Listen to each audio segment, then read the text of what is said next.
এই আকৌ আতি আছে তাতে থাকাকে এনেকৈ বহাই দিব অলপ মিহি মিহি কৰি। জেঠৰ মাহত গাজ খাব লাগে আৰু গাজ কেনেকৈ বনাব লাগে আজি মই আপোনালোকক দেখাই দিম। গতিকে চাওক, মানে কটা বাঁহ থাকিব, কটা বাঁহৰ তলত সৰু সৰু পুলি থাকিব, সেই পুলিটো ভাঙি আনিব লাগিব। আৰু যোনে যোনে ভাঙা ভাল নহয়, মানে ডাঙৰ মানুহে ভাঙি আনিব লাগে, সৰু মানুহ আৰু এনেকুৱা দিনত মানে সাপ চাপ থাকে, অলপ ভালকৈ চাই চিন্তি অনা ভাল। আৰু ভলকা বাঁহৰ আনিব পাৰি, কিন্তু কটা বাঁহৰ খাই বেছি ভাল লাগে। আৰু কেনেকৈ বনাওঁ মই বস্তুটো দেখাই আছোঁ। আৰু ভাজি খাব পাৰি, খচ্চা বনাই খাব পাৰি, মানে শুকনা মাছৰ লগত মানে সেই বস্তুটো বনাই থৈ শুকাই পেলাই শুকনা মাছৰ লগত বনাই খাব পাৰি, আৰু আচাৰ বনাই খাব পাৰি। কিন্তু আজি আমি আপোনালোকক দেখাম যে কেনেকৈ ভাজি খাব লাগে। সম্পূৰ্ণ গাছটো আনিব লাগিব, আনি পেলাই বাকি দিব লাগিব, আৰু কোমলটো আনিব লাগিব। এইখিনি গুড়ৰখিনি মানে বহুত ডাঙৰ নহয়, এইখিনি গুড়ৰখিনি, আৰু আগৰখিনি এইখিনি এনেকৈ ইয়াতকৈ আৰু অকণমান আগৰ আছে, সেইখিনি আমি ৰাউণ্ড ৰাউণ্ডকৈ কাটি খাব লাগে। কিন্তু এইখিনি ৰাউণ্ড ৰাউণ্ডকৈ কাটি খাব লাগে। ইয়াৰ আৰু আগত অকণমান আছে, সেইখিনি মানে ভাঙিল, তাৰমানে ভাঙাৰ কাৰণে সেইখিনি নালিলোঁ।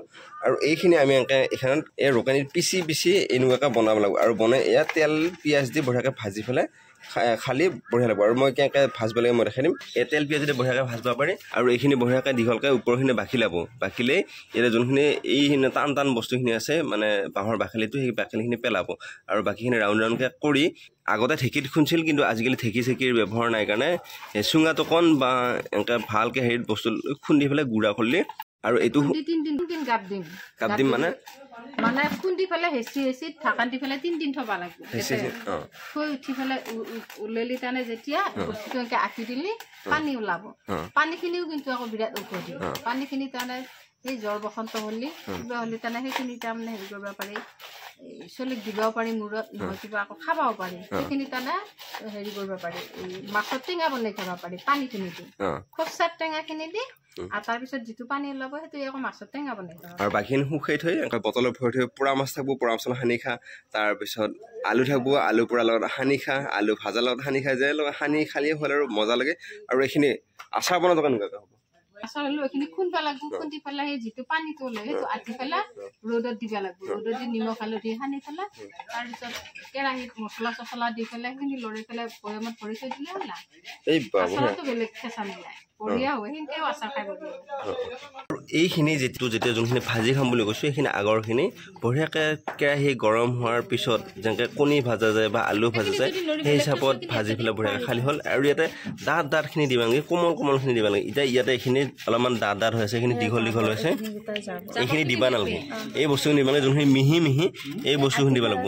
আৰু আপোনালোকে গম পাব। আৰু এইখিনি আমি একেলগে কৰি দিছোঁ কাৰণ আমি ইয়াতে দিম, আৰু সেইকাৰণে দিছোঁ। আৰু এইখিনি মানে মিহি মিহি হোৱাখিনিয়ে বঢ়িয়াকৈ ভাজি খাব লাগিব।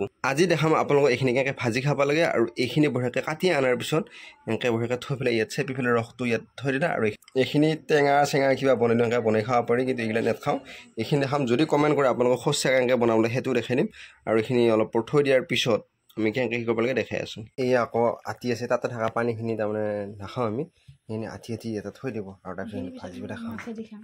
আৰু এইখিনি মাছেদি খাম। সৰু মাছৰ লগত বেছি খাই ভাল লাগে, ডাঙৰ মাছৰ লগতো খাই ভাল লাগে বাৰু। এইখিনি বটলত ভৰাই থৈ দিম। আৰু যদি আপোনালোকে কমেণ্ট কৰে তেতিয়া মাছ কেনেকৈ বনাব লাগে ইয়াক খচ্চা চলি দিয়ে আপোনালোক দেখাই দিম, কমেণ্ট কৰক খালি। সেইখিনি বনাবৰ কাৰণে ইয়াত বঢ়িয়াকৈ তেল দি ল'লোঁ।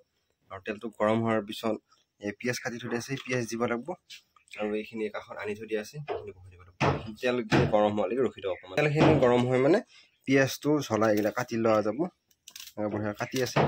এইখিনি কাটাৰ পিছত কিন্তু আতি দিবৰ কাৰণে একেবাৰে পাহৰিব নালাগিব, কাৰণ যদি আতি দিব পাহৰা যায় তেতিয়া এইখিনি গোটাই ভাজিলি গোটাই পানী হৈ যাব। সেইকাৰণে আতি ফেলে আৰু টেঙা লাগিব বস্তুটো, সেইকাৰণে এইখিনি আতি দিয়া যায়। আৰু এইখিনি তেলখিনি এই ওপৰৰ পৰা চাপি দিয়া দিছিল। আৰু তেলখিনি গৰম হোৱাৰ লগে এইখিনি পিঁয়াজখিনি দিলা আৰু জ্বলা কাটি দিলা। আৰু অকণমান এইখিনি লৰাই পেলাই দিব লাগিব। এইখিনি বঢ়িয়াকৈ মানে পিঁয়াজটো অকণমান সিজা হ'বৰ কাৰণে। তাৰপিছত এইখিনি এতিয়া বহাই দিব। আৰু জ্বলাটো অকণমান বেছি দি খাই বেছি ভাল লাগিব। আৰু আপোনালোকৰ অনুপাতত জ্বলাটো দিব লাগিব। আৰু ইয়াত জ্বলা দি আছে বঢ়িয়াকৈ নাই দিব। আৰু এতিয়া নিমখ হালধি একো দিয়া হোৱা নাই বাৰু।